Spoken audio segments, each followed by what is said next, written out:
dia faly manotra ny araba ho antsika rehetra manaraka ny fandarana ahoana marina amin'ity alahady fa 2020 ny volana desambra taona 2024 ity alahady farany amin'ity taona ity ary manasanao anaraka izany hatramin'ny farany.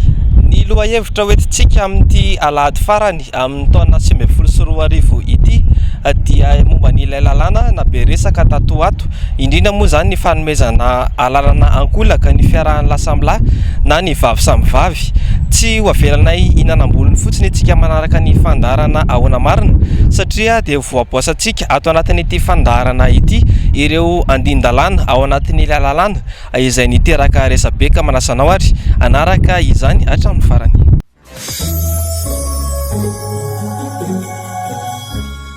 Na be resaka tato ato ny fisian'ilay lalàna manomevahana ny fiarahan'ny lasamlahy na ny vavy samy vavy ekena ary milaza miara-mahita ny rehetra izay efa nahita ilay lalàna fa tsy voasoratra mazava ao anatin'ilay lalàna izany, saingy rehefa tena dinihana amin'ny saina tsy miangatra dia hita soritra izany fanomezana lalàna amin'ny fomba kolaka izany fiarahany mitovy fananana izany.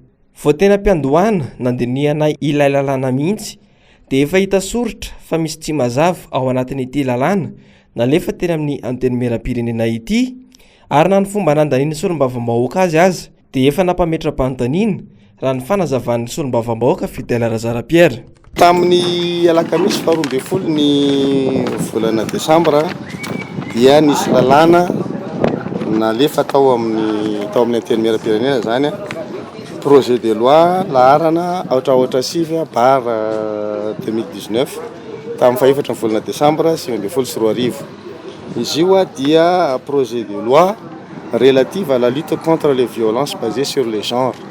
Zany hoe raha nadikan zareo amin'ny teny gasy le izy zany association fitina hitako le fandikana izy amin'ny teny gasy dia hoe herisetra atao amin'ny ady amin'ny herisetra zany ity zany volavolan-dalàna amin'ny ady atao amin'ny herisetra amin'ny ory sy ny marefo. Zay zany nandikana zareo an'le izy ka lay lalàna zany dia misy chapitre anaky maromaro zany izy dia misy titre efatra, misy chapitre maromaro zany ao anatin'le zavatra. Ka ao anatin'ity lalàna ity zany dia nandinika an'ity solombavam-bahoaka ny lakamisy. Rehefa nijerena le izy zany ohatra ny sadasada dia nilavy ny solombavam-bahoaka ity zany lakamisy. Fa naverina tao amin'ny indray izy ny zoma dia nolaniny solombavam-bahoaka indray izy ny zoma.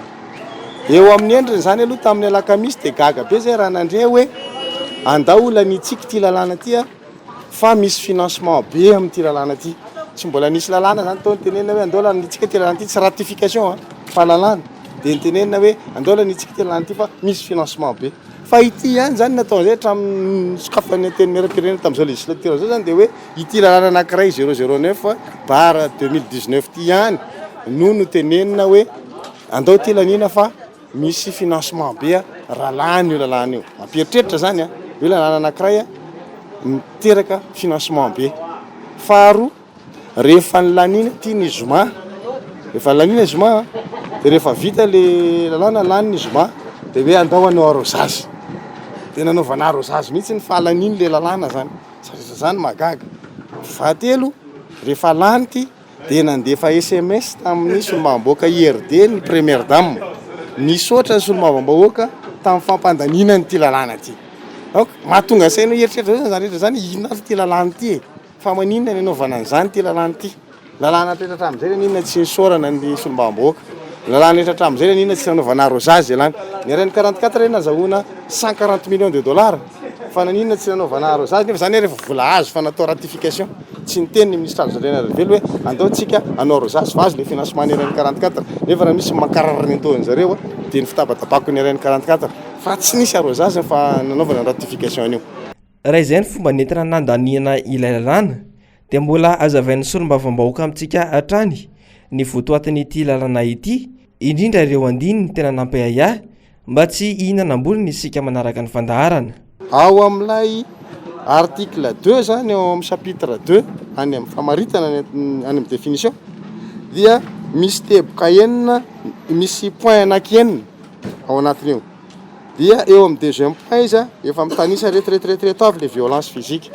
mandeha io a rehefa jerevana zany hoe inona zany ny atao hoe violence de ozy izy ary amin'ny teboka fahenina hoe anisan'ny atao hoe herisetra zany ny acte sexuel contre nature zany hoe ny filana ara-nofo tsy araky ny famaritany nature raha ianao zany manao acte sexuel contre nature zany hoe tsy araky ny tokony ho izy mamofady mihitsy zany dia elohan'ny lalàna zany zay ao anatin'ity zay zany na tonga antsika teny hoe inona ary zany le izy a de zay acte sexuel ataon'ny olona zany ka mifanohatra amin'ny bonne mœurs lalàna antsika zany amin'ny resaka bonne mœurs sy ny ordre naturel des choses zany hoe ny firindran'ny nature mihitsy eo zany manomboka ny ayatsika hoe zavatra mifanohatra amin'ny firindran'ny nature de tafiditra amin'izany hoe firaisan'ny lahy samby lahy ny vavy samby vavy mifanohatra amin'ny nature zany ka raha ohatra zany misy manao zay acte sexuel zay de hosaziny ty lalàna ty zany satria zay le atao hoe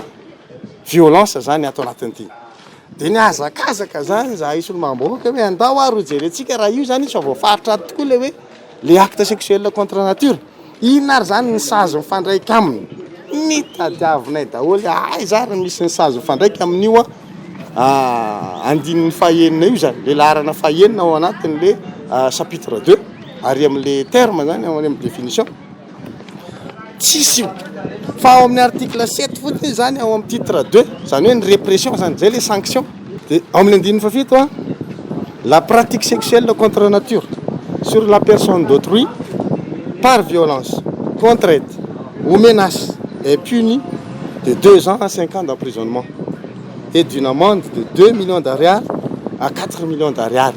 Zany hoe razavaitsika de hoe lay filana ara-nofo zany mifanohatra amin'ny filan'ny nature zany hoe mamofady zany dia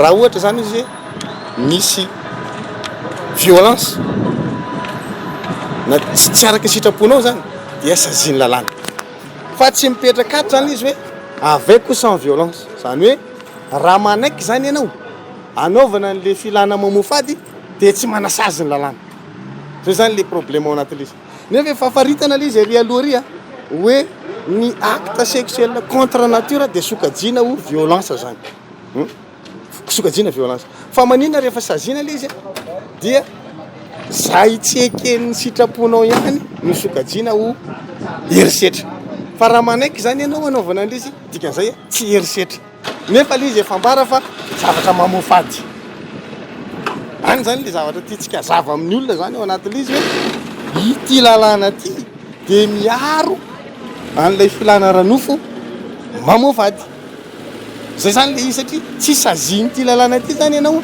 raha ohatra ka manao filana ara-nofo mamofady raha sitraponao le izy taorian'ny falanin'ilay lalàna tena nivony anteny meram-pirenena iny dia tsy vita amintsika mpikirakira tambajotra tserasera no ranakena mafy ilay lalàna nitsangana ary nivoaka ny fahanginany mihitsy hatramin'ny filohan'ny fiangonan'i Jesosy Kristy eto Madagasikara na ny FJKM ka namoaka fanambarana momba an'io lalàna io andro vitsy taorian'ny nalalian'ilay lalàna teny amin'ny anteny meram-pirenena dia nisy ny horonan-tsary navoaka ny mpanakanto malagasy iray mpanakanto izay nanodina horonan-tsary tao anaty fiangonana izay mampiseho ny fiarahan'ny lasamlahy ka nokian'ny filohan'ny FJKM mafy ihany koa izany eo anoloan'ny toe-javatra mampiayahy ahitana mpanakanto lahy manambady lahy manao clip any an-trano fiangonana sy ny lalàna mahabe resaka teny amin'ny anteny meram-pirenena ny fiangonana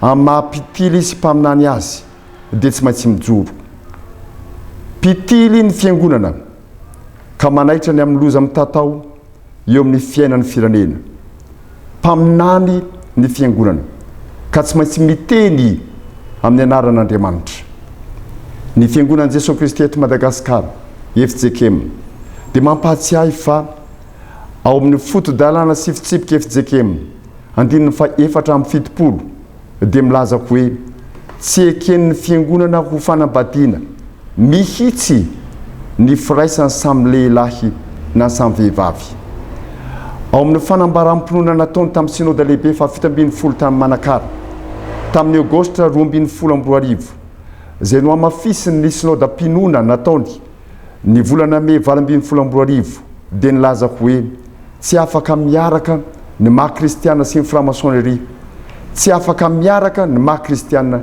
sy ny homosexualité. Ny FJKM dia miombona amin'ny hafatra nataon'ny FFKM tamin'ny komity foibe nataony tany Tsirono Mandidy tamin'ny volana novambra 2024 manao hoe mitatitra ny teny aho: fanambadiana ho an'ny olona mitovy fananahana, fahotana, tsy fanajana ny tenan'olombelona sy ny fanambadiana ary aretina io ka lavy ny fiangonana. Toraka izany koa ny firaisana ranofo eo amin'ny mitovy fananahana. Lehilahy iray ho an'ny vehivavy iray araka ny famoronan'Andriamanitra azy no ekena ho mpivady ka tsofo ny fiangonana randro. Ary anterina manokana izao toin'izao manao hoe mametraka hafatra amin'ny mpanao lalàna mba tsy ekena ho lalànam-panjakana io fomba io zay voizin'ny teolojia liberaly sy ny iraisam-pirenena momba ny zon'olombelona mafy. Izay ny fahitan'ny fiangonana kristianina io lalàna io, saingy manahoana kosa ny fahitan'ny mpandalany sotoavana malagasy ity tranga mamohatra ity? Raha amin'ny fomba malagasy aloha dia tonga dia mariako. Ny malagasy dia miaina manaraka ny rindra sy ny lamina ara-boajanahary. Ka rehefa zavatra ny tsy milera lamina ara-boajanahary dia tsy pahan'ny fomba malagasy zato isan-jato. Tsy mbola maly amin'izay mivantana. Ohatra zao ny malagasy dia hoe tsy ny raha fanambadiana izy, raha vao olona tsy mitovy razana mpivadiny dia efa sarotiny izy. Resaka mety izy fotsiny zany. Dia raha vao ohatra hoe maraina fitediavana, ny hariva fanangonana. Ka raha vao amin'ny hariva ny gasy mba mahafatrano dia efa tsika satria ny hariva fotoana fanangonana.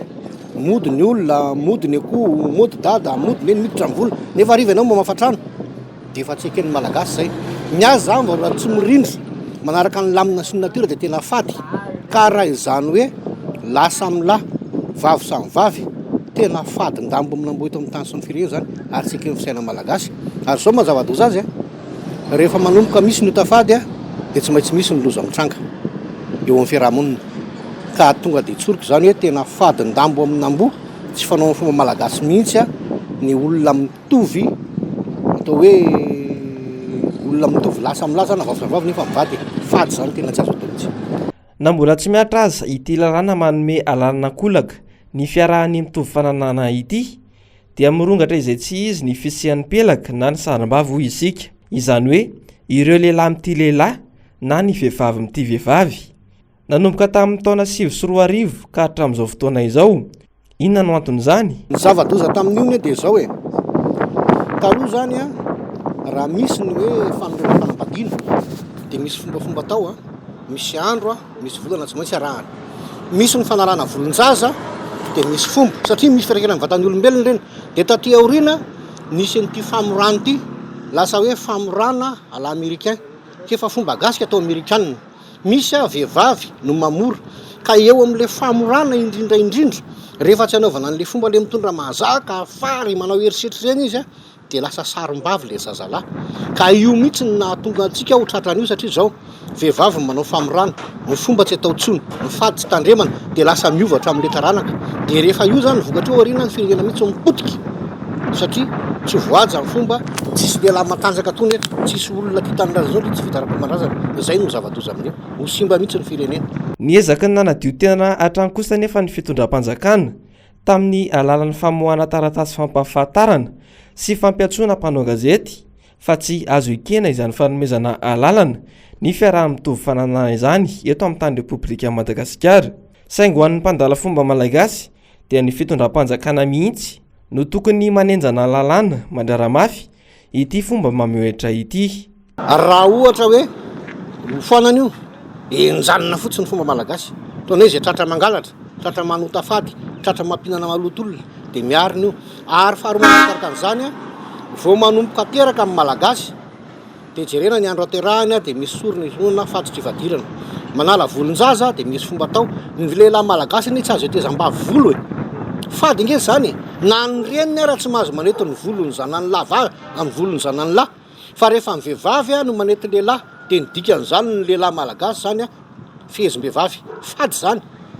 Zany rehetra zany mahatonga an'izao daholo manao asoavana, vehivavy manao asoavana. Hoy zany tsy isy ny vehivavy lehilahy sarim-bavy tsy manao fomba tsony.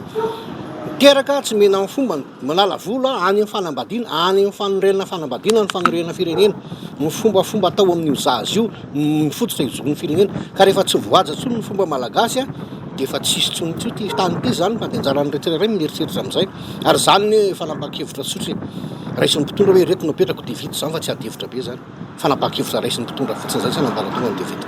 Mbola sarotra ho an'ny tetsaina malagasy ny mahita sarim-bavy eny an-dalana, izany hoe mahita lasamlahy miaraka eny an-dalana na ny vavy samy vavy, ary mbola tena sarotra ho antsika malagasy mihitsy ny anaiky izany fanambadiana mitovy faranahina zany. Efa lany tena nivony anteny meram-pirenena ity lalana ity ary mitodika eny amin'ny fitsarana avy momba lalam-panorenana indray ny masonrehetra manaraka ity lalana ity.